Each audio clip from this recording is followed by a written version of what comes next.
बातमी आहे पंढरपूरमधून। पंढरपूरची चंद्रभागा सध्या मलिन झालेली बघायला मिळते। माघी एकादशी वारीचा सोहळा अगदी तोंडावर आला असतानाच भाविकांना अस्वच्छ पाण्यात स्नान करावं लागते। तसंच नदीचं पात्र हे काहीसं कोरडं झालेलं आहे। परिणामी भाविकांची या ठिकाणी मोठी गैरसोय होताना दिसते। 20 फेब्रुवारी रोजी माघी वारीला सुमारे 5 लाख भाविक येतील असा अंदाज वर्तवण्यात आलाय। तसं असतानाही चंद्रभागा स्वच्छतेकडे प्रशासनाचं दुर्लक्ष असल्याचं पाहायला मिळतं। इथल्या परिस्थितीचा आढावा घेतलाय आमचे प्रतिनिधी संकेत कुलकर्णी यांनी। पाहूया। माझी बहीण चंद्रभागा करी तसे पापभंगा।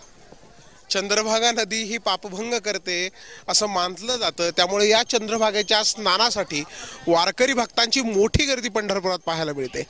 आताही आपण चंद्रभागेच्या तीरावर आहे। अनेक भाविक या चंद्रभागेच्या पात्रामध्ये स्नानासाठी गेले आहेत। पण अत्यंत अस्वच्छतेच्या विळख्यात असणाऱ्या चंद्रभागेमध्ये जी मैली झाली आहे चंद्रभागा, ज्या चंद्रभागेच्या नदीला गटारगंगेचं स्वरूप प्राप्त होते, अशा चंद्रभागेमध्ये भाविकांना स्नान करावं लागते। खरं तर दुर्गंधीयुक्त पाणी असणाऱ्या अस्वच्छता विळख्यात भाविकांना स्नान करावं लागते। ही त्यांची गैरसोय, कुठेतरी त्यांच्या आरोग्याला देखील धोका आहे। माघी एकादशीचा सोहळा 20 फेब्रुवारीला अगदी तोंडावर येऊन ठेपला असताना अशा अस्वच्छतेच्या पाण्यात भाविकांना स्नान करावं लागते।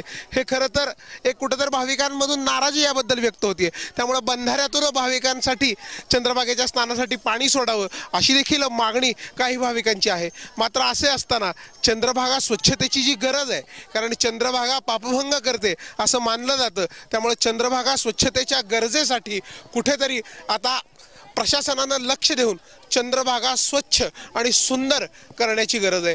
तरच माझी बहीण चंद्रभागा ही संत वचनातील बिरुदावली वारकरी भाविक मोठ्या आनंदाने घेऊन पुढे नाचतील आणि गातील।